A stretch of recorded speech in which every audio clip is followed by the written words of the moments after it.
ขอน้อมแด่พระผู้มีพระภาคเจ้าพระองค์นั้นซึ่งเป็นผู้ไกลจากกิเลสตรัสรู้ชอบได้โดยพระองค์เองสวัสดีครับท่านผู้ฟังที่เคารพครับท่านผู้ฟังรับฟังรายการพระไตรปิฎกไฟฟ้ามีเสนอให้ท่านผู้ฟังทุกวันพุธ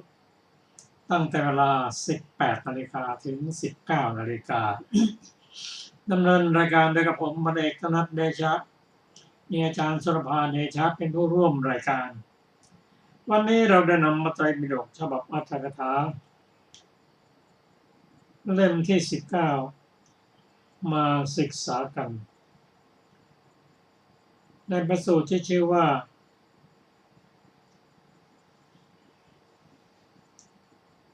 จุล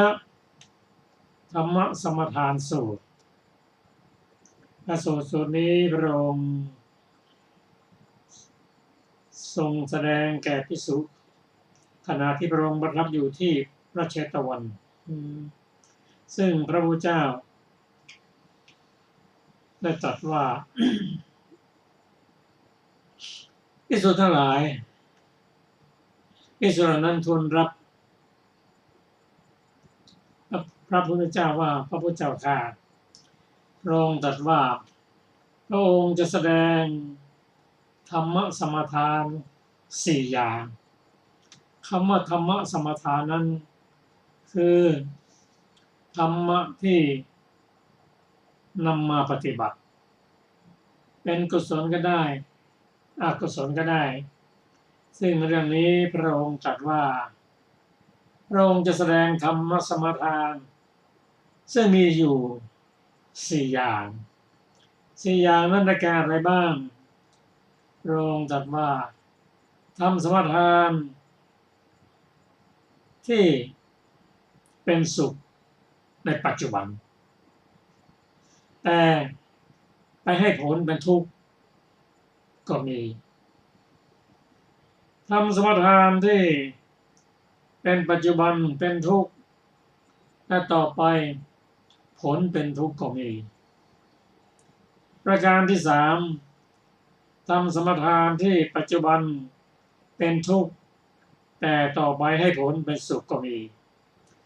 ประการที่4พระองค์ตรัสว่าธรรมสมทานที่ปัจจุบันก็เป็นสุขและต่อไปก็เป็นสุข เป็นธรรมที่พระองค์ทรงแสดงถึง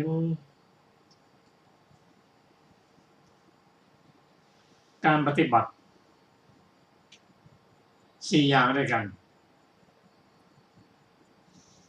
ปฏิบัติแล้วให้ผลเป็นสุขในปัจจุบันก็มีถ้าต่อไปในชาติหน้าเป็นทุกข์ก็มีอันนี้ข้อที่1สิ่งรายละเอียดนั้นเราจะศึกษากันต่อไปก็เป็นธรรมที่เป็นเหตุเป็นผลซึ่งกันและกันเพราะตามข้อที่1นั้นสร้างเหตุแล้วเป็นสุขในปัจจุบัน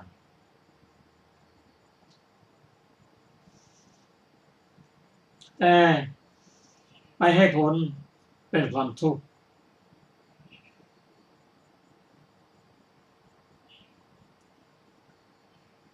คิดว่าเป็นธรรมที่ปฏิบัติแล้วเป็นสุขในปัจจุบันเป็นเหตุแต่ไปให้ผลเป็นความทุกข์ก็มี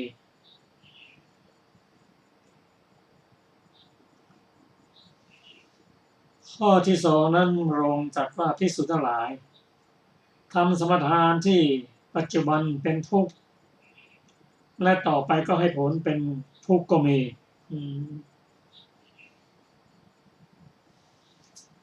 เราจะมาศึกษากัน2ข้อแรกก่อนข้อที่1นั้นพระองค์ตรัสหมายถึงกามสุขขันธิกานิโยคการพัวพันในเรื่องของกามความสุขอันเกิดจากกามแต่ไปให้ผลกับความทุกข์นั้นอย่างไร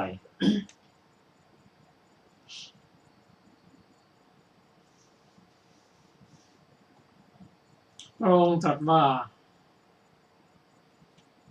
การหมกมุ่นในกาม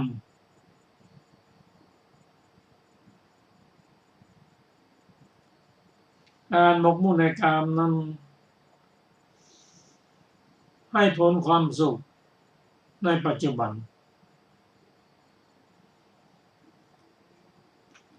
เพราะอะไรเพราะว่าทำสมถานข้อนี้ไปพัวพันหมกมุ่นในกามคุณสัมผัสและเป็นสุขซึ่งพระองค์ตรัสว่าพราหมณ์เหล่านี้ขัดค้านคำสอนของพระองค์ว่าการที่ได้นำเด็กๆรุ่นมาปฏิบัติสัมผัสผิวที่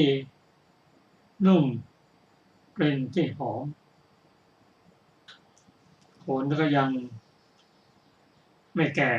ขนก็ยังเป็นขนที่ละเอียดนุ่มเป็นสุข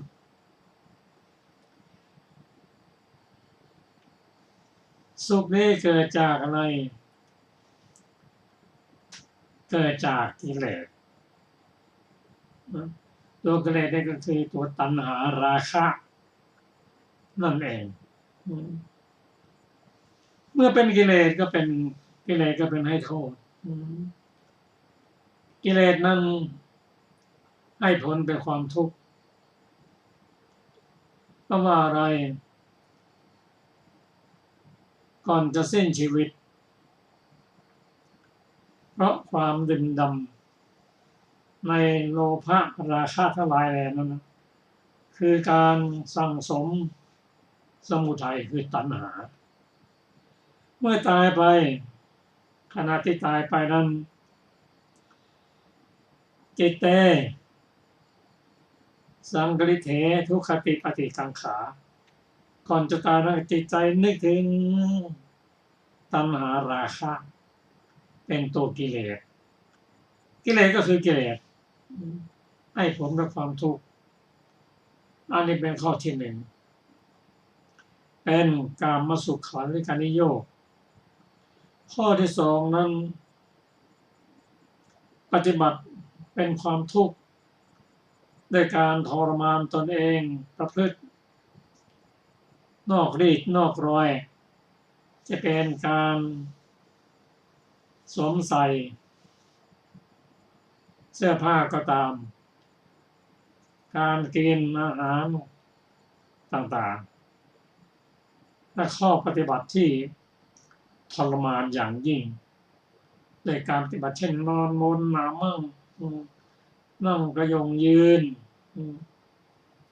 เป็นต้นเป็นการปฏิบัติที่ทำให้เกิดความทุกข์แก่ร่างกาย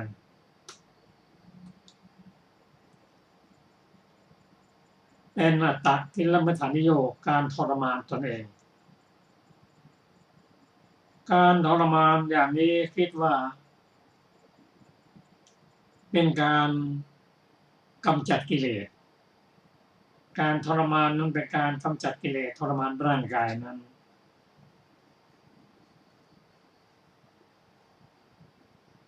ทำอย่างนั้น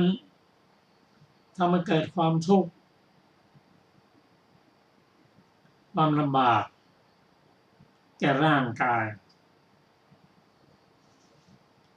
และก็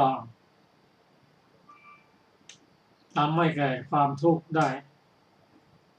ข้อปฏิบัติอย่างนี้เป็นโทสะข้อที่หนึ่งนั้นเป็นโลภะ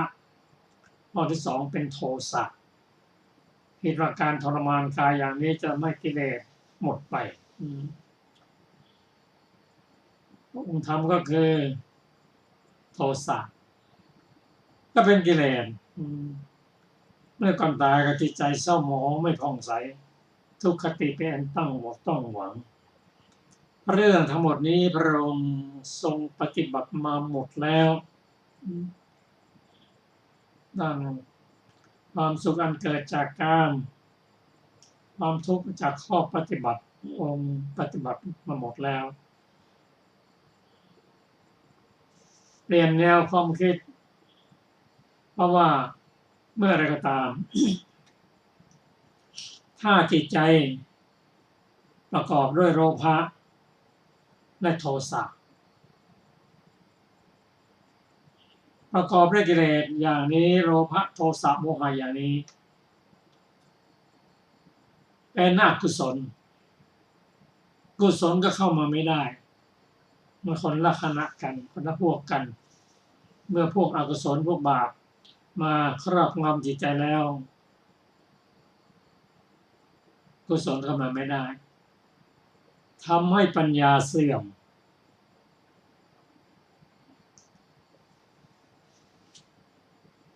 เพราะฉะนั้นจากเราที่ได้ศึกษามาในพระสูตรที่ว่าธรรมจักรกับปวัตตสูตรสิ่งพระองค์ทรงให้เว้นส่วนสุดทั้งสองข้างนี้คือเว้นจากกิเลสและมาปฏิบัติข้อที่ถูกตรงสำหรับข้อที่สามนั้นบุคคลบางคนสมทานและเกิดทุกข์ในปัจจุบันต่อไปให้ผลเป็นความสุขได้แก่บุคคลที่มีกิเลสเป็นโลภะโทสะนั้นหนาแน่นแต่เมื่อมีศรัทธาพบสัตบุรุษท่านสอนไว้ให้เว้นข้อหนึ่งกับสองเสียข้อสามนั้น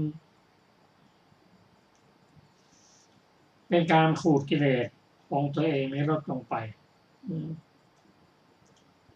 เช่นมารักษาศีลเจริญสมาธิถึงระดับฌานและด้านวิปัสสนาห้ามฝืนใจทำเพราะกิเลสของตนเองนั้นสั่งสมมา อดทน ครูบาอาจารย์สอนอย่างไรก็ปฏิบัติตามบางครั้งต้องข่มจิตข่มใจเว้นจากการผูกพันในเรื่องของกามและการทรมานตนเองหันมาประพฤติในสิ่งถูกต้องเป็นการฝืนกิเลสฝืนความต้องการทางกามและฝืนไม่เว้นจากการทรมานปฏิบัติอย่างนี้ด้วยความยากลำบากแต่จุดหมายปลายทางถูกต้องอันลำบากไปแก่ในชาตินี้ในปัจจุบันนี้เช่นบุคคลเคยฆ่าสัตว์ลักทรัพย์ประพฤติผิดในกามพูดปดดื่มสุราหรือสิ่งที่เสพติดเป็นการฝืนทั้งนั้นอันมาปฏิบัติเช่นหน้าอย่างถูกต้องเมื่อทนเอาพอสิ้นชีวิตไปก็ไปเกิดในสุคติโลกสวรรค์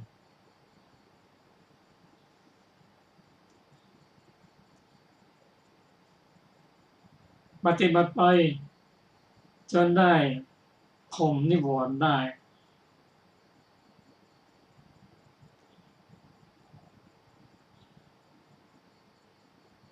ตายไปก็เกิดเป็นรูปประพรหมหรือใช้ฌานนั้นเป็นบาตรเจริญวิปัสสนาเข้าสู่ความเป็นอริยบุคคลเป็นผู้ที่มีความเจริญท่ายเดียวไม่กลับมาเป็นทุกข์อีกในท่านปฏิบัติอย่างนั้นแต่ข้อที่สี่นั้นบุคคลนี้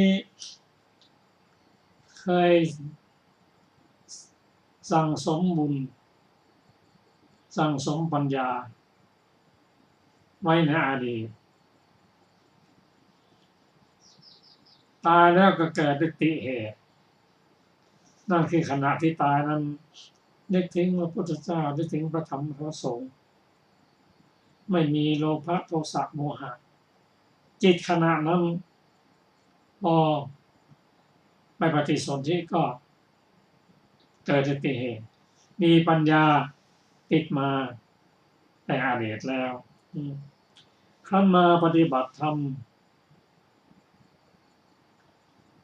ท่านก็ปฏิบัติธรรมไม่ต้องฝืนใจมาก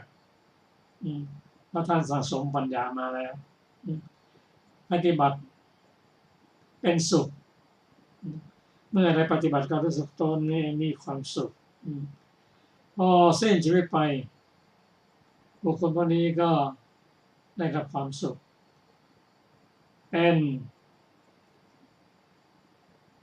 รูปประพรหมอรูปประพรหมหรือ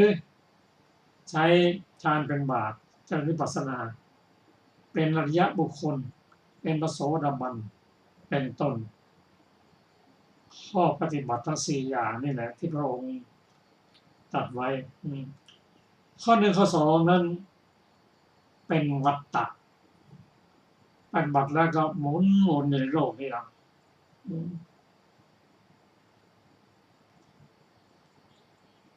ข้อที่2ก็เช่นเดียวกันหมุนวนในโลกเนี่ยเป็นวัฏฏะส่วนข้อที่3และ4นั้นเป็นวิวัฏฏะอันนี้เป็นพระสูตรที่เราได้ศึกษากันพระองค์ทรงชี้ทางให้ว่าทางนี้ไม่ควรไปสู่อบายอิริบาตนรกทางนี้คนเดินเข้าสู่ภูมิมนุษย์และเทวดาในทางนี้เป็นทางที่พ้นจากทุกข์เป็นต้นรับรายละเอียดนั้นก็ขอเชิญอาจารย์สุรภาครับค่ะสวัสดีค่ะท่านผู้ฟังที่เคารพทุกท่าน เราจะมาต่อกันนะคะ ภิกษุทั้งหลายก็แลการถือมั่นสิ่งที่มีทุกข์ในปัจจุบันแต่มีสุขเป็นวิบากต่อไปเป็นไฉนภิกษุทั้งหลายบุคคลบางคนในโลกนี้หนึ่งเป็นผู้เว้นจากการฆ่าสัตว์ได้เด็ดขาดพร้อมกับทุกข์บ้าง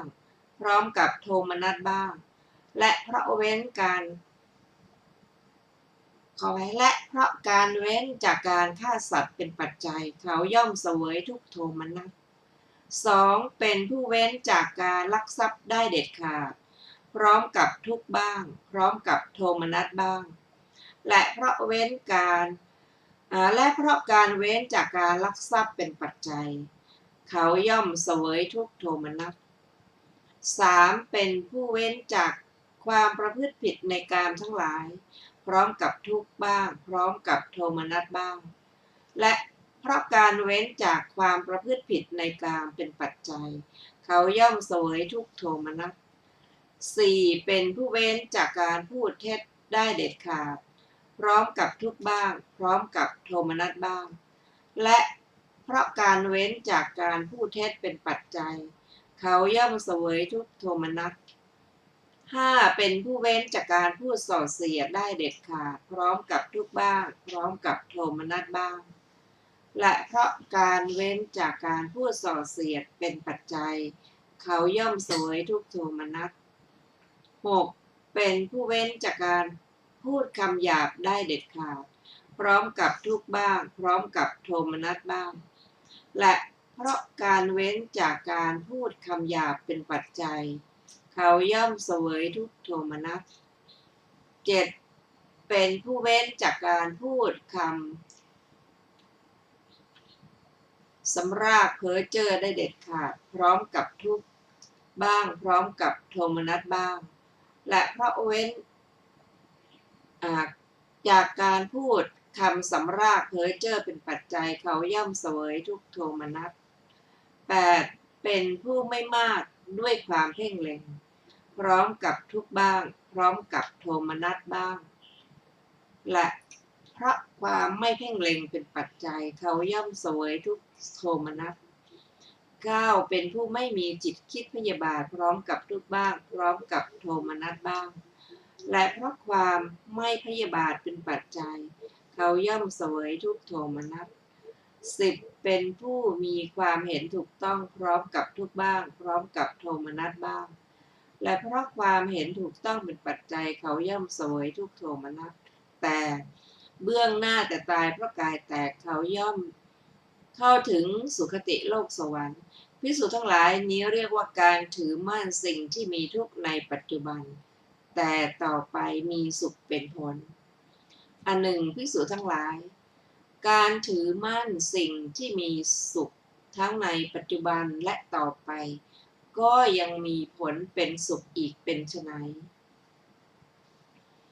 ภิกษุทั้งหลายบุคคลบางคนในโลกนี้หนึ่งเป็นผู้เว้นจากการฆ่าสัตว์ได้เด็ดขาดพร้อมกับสุขบ้างพร้อมกับโสมนัสบ้าง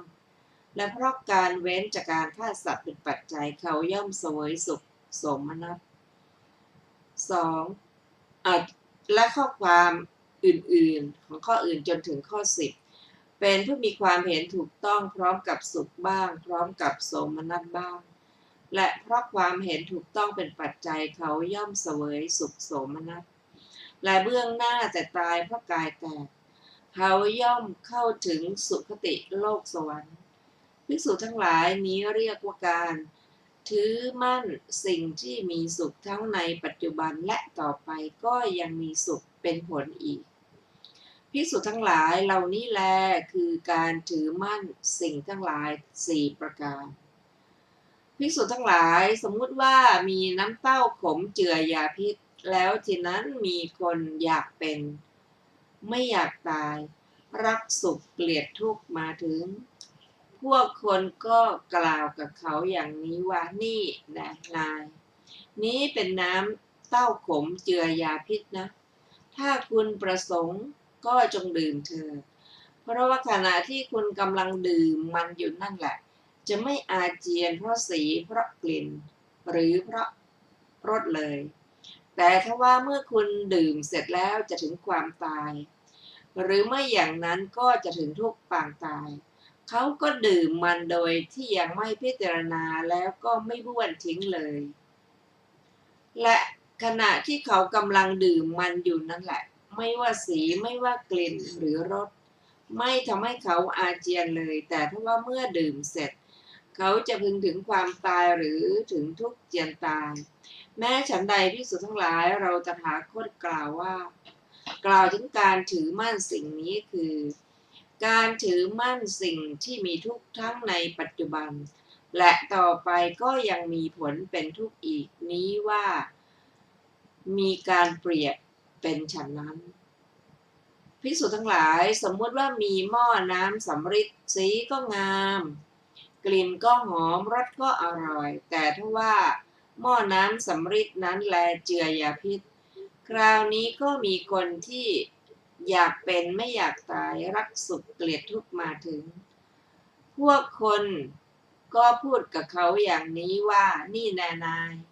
มีหม้อน้ำสำริดสีก็งามกลิ่นก็หอมรสก็อร่อยแต่ถ้าว่าหม้อน้ำสำริดนั้นแลมันเจือยาพิษถ้าคุณต้องการก็ดื่มเถิดเพราะว่าขณะที่คุณกำลังดื่มมันอยู่นั่นแหละไม่ว่าสีไม่ว่ากลิ่นหรือรสจะทำให้อาเจียนออกแต่ถ้าว่าเมื่อดื่มเสร็จแล้วคุณจะถึงความตายหรือได้รับทุกข์เจียนตายเขาก็ดื่มมันโดยที่ยังไม่ทันได้พิจารณา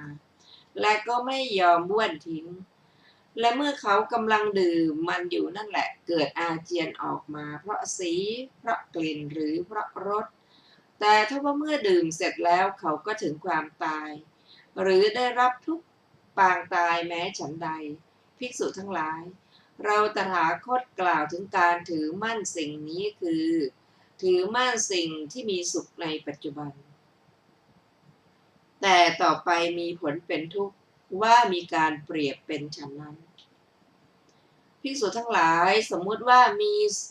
น้ำมูดเน่าที่ระคนด้วยตัวยาต่างๆทีนั้นก็มีคนเป็นโรคผอมเหลืองมาถึงพวกคนก็พูดกับเขาอย่างนี้ว่านี่นะนายนี้น้ำมูดเน่าที่เอาตัวยาต่างๆมาระคนถ้าคุณต้องการก็ดื่มเถิดและขณะที่คุณกำลังดื่มอยู่นั่นแหละจะไม่อาเจียนเพราะสีเพราะกลิ่นหรือเพราะรสเลยอีกทั้งเมื่อดื่มเสร็จคุณก็จะมีความสุขด้วยเขาก็ดื่มมันโดยที่ได้พิจารณาแล้วและก็ไม่บ้วนทิ้งด้วยและตอนที่เขากำลังดื่มมันอยู่นั่นแหละไม่ว่าสีไม่ว่ากลิ่นหรือรสก็ไม่ทำให้อาเจียนแต่ถ้าว่าเมื่อดื่มเสร็จแล้วเขาก็มีความสุขแม้ฉันใดภิกษุทั้งหลายเราตถาคตกล่าวถึงการถือมั่นสิ่งนี้คือถือมั่นสิ่งที่มีทุกข์ในปัจจุบันแต่ต่อไปมีสุขเป็นผลไม่มีผลว่ามีการเปรียบเป็นฉันนั้นภิกษุทั้งหลายสมมุติว่ามีนมส้มน้ำผึ้งเนยใสและน้ำอ้อย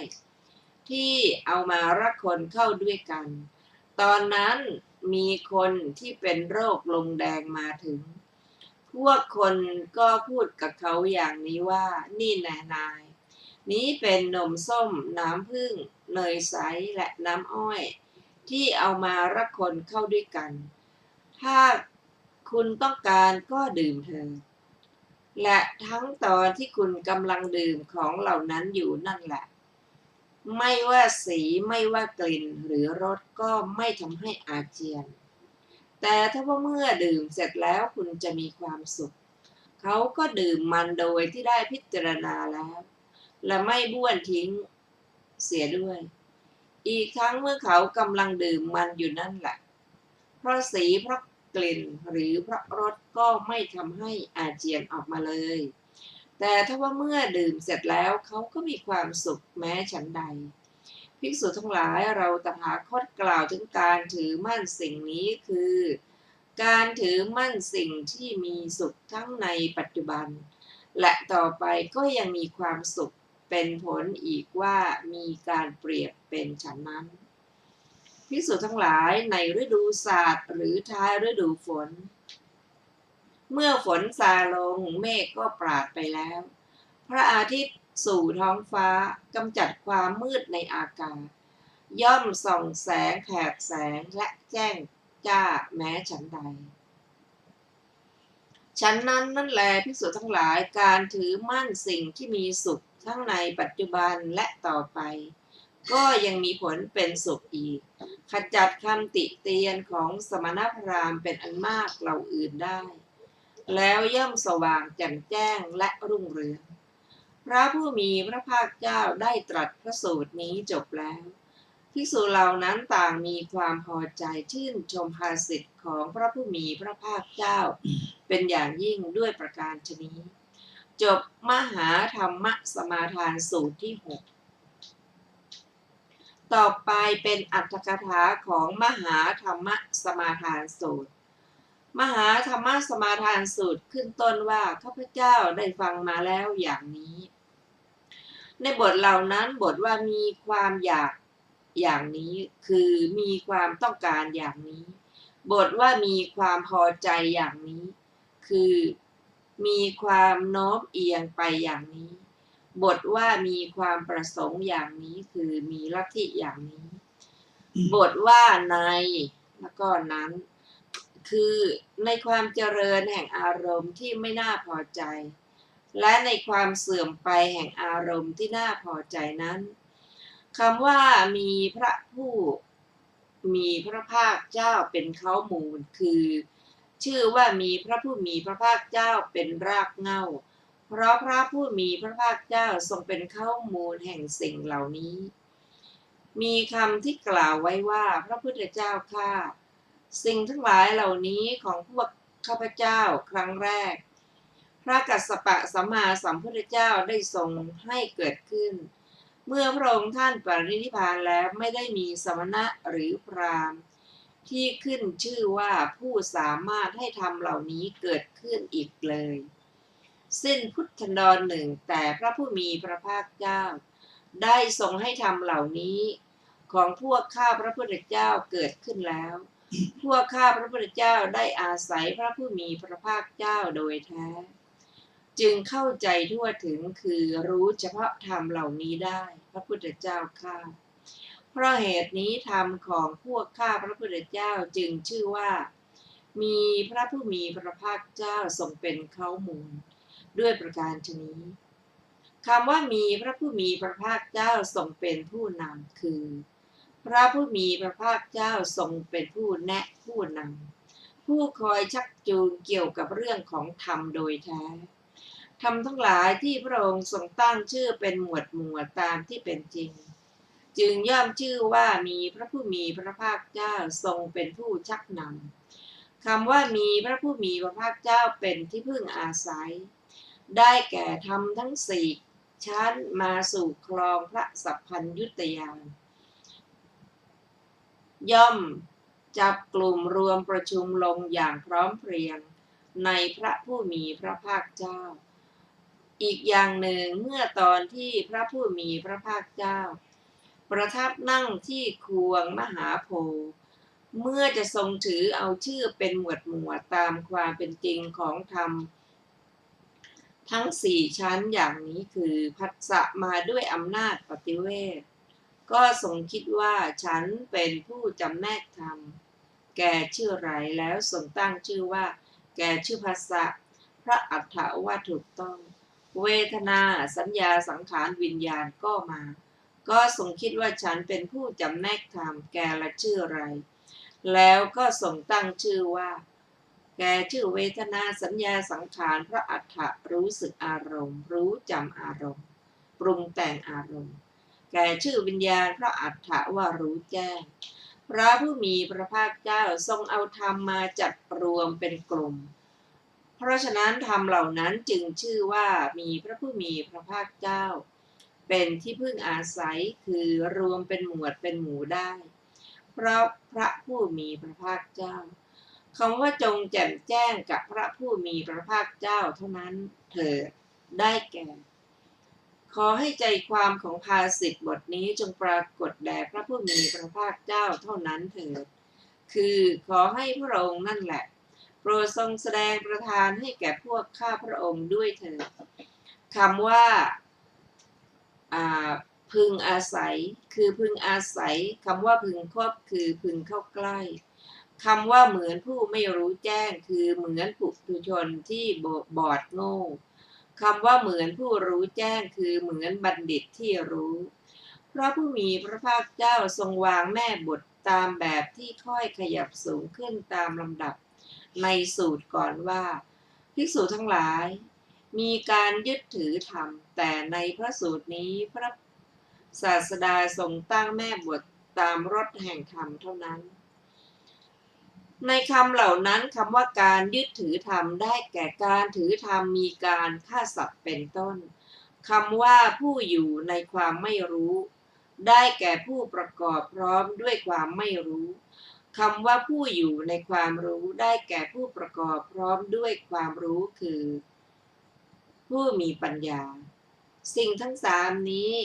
ก่อนคือมิจฉาจารอภิชฌามิจฉาทิฏฐิ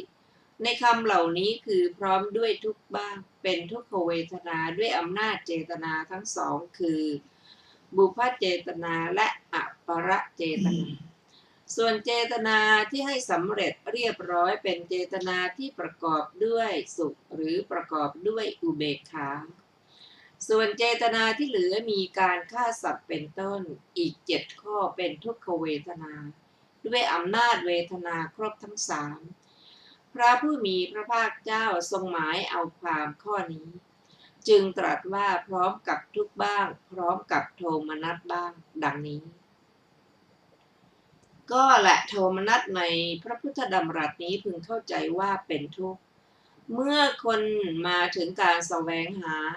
แม้ทุกข์ในทางกายก็ย่อมถูกทั้งในส่วนเบื้องต้นและเบื้องปลายโดยแท้สิ่ง3อย่างนี้ก่อนคือการฆ่าสัตว์การพูดคำหยาบพยาบาทในบทนี้คือพร้อมกับแม้สุขบ้างเป็นสุขเวทนาด้วยอำนาจเจตนา2อย่างคือบุพเจตนาและอัปปรเจตนาส่วนเจตนาที่ให้สำเร็จเรียบร้อยเป็นเจตนาที่ประกอบด้วยทุกข์ที่เหลืออีก7อย่างย่อมเป็นสุขเวทนาด้วยอำนาจเจตนาครบทั้ง3ก็แลโสมนัสนั่นแลก็พึงเข้าใจว่าสุขในที่นี้หรือสำหรับผู้ที่พรั่งพร้อมด้วยโผฏฐัพพารมณ์ที่น่าพอใจแม้สุขในทางกายก็ย่อมถูกในส่วนเบื้องต้นและส่วนเบื้องปลายโดยแท้ในการยึดถือธรรมข้อที่3นี่แหละบางคนในโลกนี้เป็นคนตกปลาเช่นชาวประมงหรือเป็นคนล่าเนื้ออาศัยการฆ่าสัตว์เท่านั้นเลี้ยงชีวิตภิกษุผู้อยู่ในตำแหน่งเป็นที่เคารพของเขาแสดงโทษการฆ่าสัตว์และอานิสงส์การงดเว้นจากการฆ่าสัตว์แล้วให้สิกขาบทแก่เขาผู้ไม่ต้องการเลยเมื่อเขาจะรับก็ย่อมรับทั้งที่เป็นทุกโทมนัสทีเดียวภายหลังเมื่อล่วงมา 2-3 วันเมื่อเขาไม่สามารถรักษาได้ก็เกิดเป็นทุกข์อีกบุพเจตนาและอัปปรเจตนาของเขาย่อมควบคู่กันไปกับทุกข์ทีเดียวส่วนเจตนาที่ให้สำเร็จเรียบร้อยไปด้วยกันกับสุขบ้างไปด้วยกันกับอุเบกขาบ้างในที่ทุกแห่งพึงเข้าใจความอย่างนี้พระผู้มีพระภาคเจ้าทรงหมายเอาเจตนาทั้งที่เป็นส่วนเบื้องต้นและส่วนเบื้องปลายนี่แหละด้วยประการฉนี้จึงตรัสว่าพร้อมกับทุกข์บ้างพร้อมกับโทมนัสบ้างดังนี้และก็พึงทราบว่าโทมนัสนั่นเองเป็นทุกข์ในการยึดถือธรรมข้อที่4เจตนาที่เป็นส่วนเบื้องต้นส่วนเบื้องปลายและเจตนาที่ให้สำเร็จเรียบร้อยครบทั้ง3ในบทครบทั้ง10ย่อมประกอบด้วยสุขโดยแท้พระผู้มีพระภาคเจ้าทรงหมายเอาข้อความนั้นจึงได้ตรัสว่าพร้อมด้วยสุขบ้างพร้อมด้วยโสมนัสบ้างและก็โสมนัสนั่นเองก็พึงทราบว่าสุขในที่นี้คำว่าติตะกาลาภุแปลว่าน้ำเต้าขมคำว่าเจือด้วยยาพิษ ได้แก่รักโคนปนเคล้ากับยาพิษชนิดแรงคำว่าไม่ชอบใจคือจะไม่ชอบใจจะไม่ทำความยินดีคำว่าจะถึงคือจะบรรลุคำว่าไม่พิจารณาแล้วพึงดื่มคือพึงดื่มอย่างไม่พิจารณาคำว่าภาชนะน้ำดื่มคือภาชนะเต็มปริ่มไปด้วยเครื่องดื่มอร่อยน่าดื่มคำว่าสมบูรณ์ด้วยสีคือเป็นภาชนะประกอบด้วยสีแห่งเครื่องดื่มเป็นต้นที่คนพูดอย่างนี้ว่าภาชนะที่สมบูรณ์ด้วยเครื่องผสมที่ใส่ไว้แล้วคำว่าจะชอบใจได้แก่ก็แลยาพิษร้ายแรงนั้นย่อมเป็นอันใส่ไว้แล้วในเครื่องดื่มใดๆย่อมให้รสของเครื่องดื่มนั้นๆแลเพราะเหตุนั้นจึงกล่าวว่าจะชอบใจคำว่าน้ำมูดเน่าก็คือน้ำมูดนั่นแหละเหมือนอย่างว่าร่างกายของตนคนเราต่อให้เป็นสีทองก็ยังถูกเรียกว่าตายเน่าอยู่นั่นแหละและเท้าอ่อนที่แม้แต่เพิ่งเกิดในวันนั้นก็ย่อมถูกเรียกว่าเท้าอ่อนอยู่นั่นแหละฉันใด น้ำมูดอ่อนๆที่รองเอาไว้ในทันทีทันใดก็เป็นน้ำมูดเน่าอยู่นั่นเองฉะนั้นคำว่าด้วยตัวยาต่างๆคือด้วยตัวยานานาชนิดมีสมอและมะขามป้อมเป็นต้นคำว่าจงเป็นสุขคือจงเป็นผู้มีสุขไร้โรคมีสีเหมือนทองคำว่านมส้มน้ำผึ้งคือนมส้มที่แสนบริสุทธิ์และน้ำผึ้งที่อร่อยหวานคำว่าเจือเคล้าเข้าด้วยกันได้แก่ปนระคนเข้าเป็นอันเดียวกันคำว่านั้นแก่เขาคือพึงชอบใจแก่เขาผู้ดื่มเภสัชที่มีรสหวานสี่อย่างก็แลอันใดที่เจือด้วยโรคบาดโรคอันนี้พึงทำให้ลงแดงยาของเขาทำให้อาหารแข็งกระด้างถ่ายไม่ออกคือฤทธิ์ยาทำให้ท้องผูกถ่ายไม่ออกส่วนเลือดที่ผสมกับดียาของเขานี้นั้นลงท้ายก็ทำให้ร่างกายเย็นเยือกคำว่าลอยไปคือลอยลงขึ้นคือไม่มีเมฆหมายความว่าเมฆอยู่ไกลคำว่าปราศจากวลาหกคือเมฆหลีกไปแล้วคำว่าเมื่อเทพได้แก่เมื่ออากาศคำว่าความมืดอยู่ในอากาศคือความมืดในอากาศคำว่าปรับประวาทะของสมณพราหมณ์ส่วนมากได้แก่วาทะของคนเหล่าอื่นอันได้แก่สมณพราหมณ์ส่วนใหญ่คำว่าเบียดเบียนยิ่งได้แก่เข็นฆ่าคำว่าส่งแสงและรุ่งเรืองได้แก่ตอนกลางวันในฤดูสาบพระอาทิตย์ย่อมเปล่งแสงคือส่งแสงร้อนจ้าสว่างไสวก็แลสูตรนี้พวกเทวดารักใคร่ชอบใจเหลือเกินดังมีเรื่องต่อไปนี้เขาเล่ากันมาว่าทางทิศใต้ในจังหวัดหัสดิโภคะมีวัดบังกูลอยู่ที่ประตูโรงอาหารของวัดนั้นมีเทวดาสิงอยู่ที่ต้นบังกูลตอนกลางคืนได้ฟังภิกษุหนุ่มรูปหนึ่งกำลังสรุปพระสูตรนี้ด้วยทำนองบทสวดจึงให้สาธุการภิกษุหนุ่มก็ถามว่านั่นใครเทวดาตอบว่าข้าพเจ้าเป็นเทพสิงอยู่ที่ต้นไม้นี้ครับท่านภิกษุหนุ่มถามว่าเทพท่านเลื่อมใสในอะไรคือในเสียงหรือในสูตร เทวดาตอบว่าท่านผู้เจริญใครๆก็มีเสียงทั้งนั้นแหละข้าพเจ้าเลื่อมใสในสูตรในวันที่พระศาสดาทรงนั่งกลางในพระเชตวันและในวันนี้ไม่มีความแตกต่างแม้แต่พยัญชนะตัวเดียวภิกษุหนุ่มถามว่าเทพในวันที่พระศาสดาตรัสท่านได้ยินหรือเทวดาตอบว่าครับท่านภิกษุหนุ่มถามว่าท่านยืนฟังที่ไหนเทวดาตอบว่าท่านครับข้าพเจ้าไปพระเชตวันแต่เมื่อเหล่าเทพผู้บุญหนักศักย์ใหญ่พากันมาข้าพเจ้าเลยหมดโอกาสจึงยืนฟังในที่นี้แหละภิกษุหนุ่มถามว่ายืนอยู่ที่นี้แล้วจะได้ยินเสียงพระศาสดาหรือ เทวดาตอบว่าแล้วท่านล่ะยินเสียงข้าพเจ้าไหมภิกษุหนุ่มตอบว่ายินจ่าเทพเทวดาก็ตอบว่าเป็นเหมือนกับเวลานั่งพูดข้างหูขวาครับท่านภิกษุหนุ่มถามว่าเทพแล้วท่านเห็นพระรูปพระศาสดาไหมเทวดาตอบว่าข้าพเจ้าเข้าใจว่าพระศาสดาทอดพระเนตรดูแต่ข้าพเจ้าเท่านั้นแหละเลยตั้งตัวไม่ติดครับท่านภิกษุหนุ่มถามต่อไปแล้วท่านมีคุณพิเศษเกิดขึ้นบ้างไหมเทวดาเทวดาหายไปในที่นั้นนั่นแหละว่ากันว่าวันนั้นเทพองค์นี้ดำรงอยู่ในโสดาปัตติผลเทวดาทั้งหลายต่างรักใคร่ชอบใจพระสูตรนี้ดังที่ว่ามานี้คำที่เหลือในที่ทั้งหมดง่ายทั้งนั้นแหละจบอัตถกถามหาธรรมสมาทานสูตรที่ 6ต่อไปเราจะได้ศึกษาวีมังสกะสูตรเรื่องสอบสวนพระธรรมข้าพเจ้าได้ฟังมาแล้วอย่างนี้สมัยหนึ่งพระผู้มีพระภาคเจ้าประทับอยู่ในพระเจตวันวิหารอารามของท่านอนันทบิณฑิกะใกล้กรุงสาวัตถี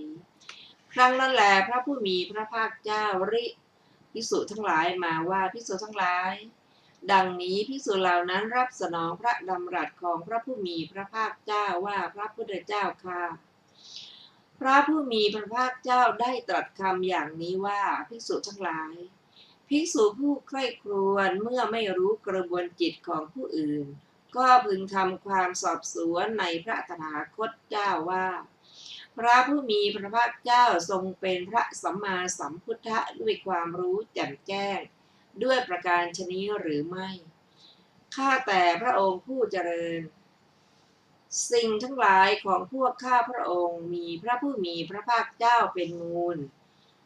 มีพระผู้มีพระภาคเจ้าเป็นผู้นำมีพระผู้มีพระภาคเจ้าเป็นที่พึ่งพระพุทธเจ้าข้าดีหนอขอเนื้อความภาสิทธินั้นจงแจ่มแจ้งกับพระผู้มีพระภาคเจ้าเถิดพวกภิกษุฟังเนื้อความภาสิทธินั้นของพระผู้มีพระภาคเจ้าจักจำไว้พระผู้มีพระภาคเจ้าภิกษุทั้งหลายถ้าฉะนั้นพวกเธอจงฟังตั้งใจให้ดีเราจักกล่าวภิกษุเหล่านั้นรับสนองพระดำรัสของพระผู้มีพระภาคเจ้าว่าอย่างนั้นพระพุทธเจ้าข้าพระผู้มีพระภาคเจ้าได้ตรัสอย่างนี้ว่าภิกษุทั้งหลายภิกษุผู้จะสอบสวนเมื่อไม่รู้กระบวนจิตผู้อื่นพึงสอบสวนพระตถาคตเจ้าในสิ่งทั้งสองคือในสิ่งที่จะพึงรู้แจ้งด้วยตาและฟังด้วยหูว่าสิ่งเหล่านั้นเศร้าหมองที่จะพึงรู้ด้วยตาและฟังด้วยหูสิ่งเหล่านั้นของพระตถาคตเจ้ามีหรือไม่ภิกษุเมื่อสอบสวนพระตถาคตเจ้านั่นจะรู้อย่างนี้ว่าสิ่งเหล่าใดเศร้าหมองพร้อมพึงรู้แจ้งด้วยตาและฟังด้วยหูสิ่งเหล่านั้นของพระตถาคตเจ้าไม่มีเพราะเมื่อภิกษุสอบสวนพระตถาคตเจ้านั้นจะรู้อย่างนี้ว่าสิ่งเหล่าใดเศร้าหมองที่จะพึงรู้แจ้งด้วยตาและด้วยหูสิ่งเหล่านั้นของพระตถาคตเจ้าย่อมไม่มีภิกษุจะสอบสวนให้ยิ่งขึ้นไปกว่านั้นว่าสิ่งเหล่าใดที่ยังเป็นความมืดที่จะพึงรู้แจ้งด้วยตาและด้วยหูสิ่งเหล่านั้นของพระตถาคตเจ้ามีอยู่หรือภิกษุเมื่อจะสอบสวนพระตถาคตเจ้านั้นย่อมรู้อย่างนี้ว่าสิ่งเหล่าใดยังเป็นความมืดที่จะพึงรู้แจ้งด้วยตาและด้วยหูสิ่งเหล่านั้นของพระตถาคตเจ้าไม่มีเพราะภิกษุเมื่อจะสอบสวนพระตถาคตเจ้านั้นย่อมรู้อย่างนี้ว่าสิ่งเหล่าใดเป็นความมืดที่จะพึงรู้แจ้งด้วยตาและหูสิ่งเหล่านั้นของพระตถาคตเจ้าไม่มี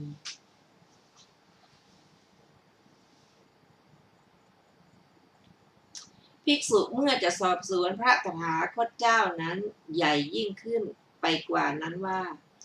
สิ่งเหล่าใดแจ่มแจ้งที่จะพึงรู้แจ้งด้วยตาและด้วยหูสิ่งเหล่านั้นของพระตถาคตเจ้ามีอยู่หรือไม่ภิกษุเมื่อจะสอบสวนพระตถาคตเจ้านั้นย่อมรู้อย่างนี้ว่าสิ่งเหล่าใดที่แจ่มแจ้งพึงรู้ด้วย พึงรู้แจ้งด้วยตาและด้วยหู สิ่งเหล่านั้นของพระตถาคตเจ้ามีอยู่พร้อม เพราะภิกษุเมื่อจะสอบสวนพระตถาคตเจ้านั้นย่อมรู้อย่างนี้ว่า สิ่งเหล่าใดแจ่มแจ้งที่จะพึงรู้แจ้งด้วยตาและด้วยหู สิ่งเหล่านั้นของพระตถาคตเจ้ามีอยู่พร้อม ภิกษุจะสอบสวนคนอื่นนั้นให้ยิ่งขึ้นไปกว่านั้นว่า ท่านผู้นี้ถึงพร้อมด้วยกุศลธรรมนี้ตลอดกาลนานหรือว่าเข้าถึงอกุศลธรรมนอกนี้ภิกษุนั้นเมื่อสอบสวนผู้นั้นย่อมรู้อย่างนี้ว่าท่านผู้นี้เข้าถึงกุศลธรรมนี้สิ้นกาลนานแล้วท่านผู้นี้ไม่ใช่เข้าถึงกุศลธรรมนอกนี้เพราะภิกษุนั้นเมื่อสอบสวนผู้นั้นจะรู้อย่างนี้ว่าท่านผู้นี้เข้าถึงกุศลธรรมนี้สิ้นกาลนานแล้วท่านผู้นี้ไม่ได้เข้าถึงอกุศลธรรมนอกนี้เมื่อจะสอบสวนให้ยิ่งขึ้นไปกว่านั้นว่าภิกษุผู้มีอายุนี้ปรากฏชื่อเสียงมียศโทษบางอย่างของเธอยังมีอยู่ในเรื่องนี้ภิกษุทั้งหลายโทษบางอย่างไม่มีแก่ภิกษุในเรื่องนี้ตราบเท่าที่เธอยังไม่เป็นผู้มีชื่อเสียงปรากฏและภิกษุทั้งหลายเมื่อใดแลภิกษุเป็นผู้มีชื่อเสียงปรากฏและมียศเมื่อนั้นโทษบางอย่างของเธอในเรื่องนี้จึงมีภิกษุนั้นเมื่อจะสอบสวนผู้นั้นนั่นแหละย่อมรู้อย่างนี้ว่าภิกษุผู้มีอายุนี้เป็นปรากฏชื่อเสียงเป็นผู้ได้ยศโทษบางอย่างของเธอไม่มีในเรื่องนี้เพราะภิกษุนั้นเมื่อสอบสวนนั้นย่อมรู้อย่างนี้ว่าภิกษุผู้มีอายุเป็นผู้ปรากฏชื่อเสียงเป็นผู้ได้ยศโทษบางอย่างไม่มีแก่เธอในกรณีนี้เพราะเมื่อภิกษุนั้นเมื่อจะสอบสวนผู้นั้นให้ยิ่งขึ้นไปกว่านั้นว่าท่านผู้นี้เข้าถึงความยินดีในสิ่งไม่น่ากลัวท่านผู้นี้เป็นผู้ไม่เข้าถึงความยินดีในสิ่งที่น่ากลัวเธอย่อมไม่เสพกามเพราะปราศจากความกำหนัดเพราะความกำหนัดสิ้นไปเพราะฉะนั้นเมื่อจะสอบสวนผู้นั้นย่อมรู้อย่างนี้ว่าท่านนี้เข้าถึงความยินดีในสิ่งที่ไม่น่ากลัวไม่เป็นผู้เข้าถึงความยินดีในสิ่งที่น่ากลัวไม่เสพกามเพราะปราศจากความกำหนัดเพราะสิ้นความกำหนัดภิกษุทั้งหลายถ้าหากคนพวกอื่นจะพึงถามภิกษุนั้นอย่างนี้ว่าอะไรเป็นอาการของท่านอะไรเป็นที่คล้อยตามท่านซึ่งเป็นเหตุที่ให้ท่านกลัวอย่างนี้ว่าท่านเข้าถึงความยินดีในสิ่งที่ไม่น่ากลัวท่านผู้นี้ไม่เข้าถึงความยินดีในสิ่งที่น่ากลัวเธอย่อมไม่เสพกามเพราะปราศจากความกำหนัดเพราะสิ้นความกำหนัดภิกษุทั้งหลายเมื่อพยากรณ์โดยชอบพึงพยากรณ์อย่างนี้ว่าท่านผู้นี้อยู่ในหมู่หรือเป็นผู้เที่ยวอยู่พวกใดไปดีแล้วในที่นั้นพวกใดไปไม่ดีแล้วในที่นั้นพวกใดตามสั่งสอนคณะในที่นั้นบางเรื่องบางเหล่าบางพวกปรากฏในอามิตรและบางเหล่าบางพวกถูกอามิตรแปดเปื้อนท่านผู้นี้ย่อมไม่ดูหมิ่นผู้นั้นเพราะเหตุนั้นก็คำนี้เราได้ฟังได้รับเฉพาะพระผู้มีพระภาคเจ้าว่าเราเป็นผู้เข้าไปยินดีในสิ่งที่ไม่น่ากลัวไม่เข้าไปยินดีในสิ่งที่น่ากลัวเราไม่เสพกามเพราะปราศจากกำหนัดเพราะสิ้นความกำหนัดท่านผู้ฟังที่เคารพค่ะวันนี้รายการพระไตรปิฎกลอยฟ้าก็ได้หมดเวลาลงแล้วขอขอบพระคุณทุกท่านที่ได้ร่วมศึกษาด้วยกันเราจะมาพบกันใหม่ในวันพุธหน้าเวลาเดียวกันนี้ขอมีความสุขสวัสดีเจริญในธรรมยิ่งๆค่ะวันนี้สวัสดีค่ะ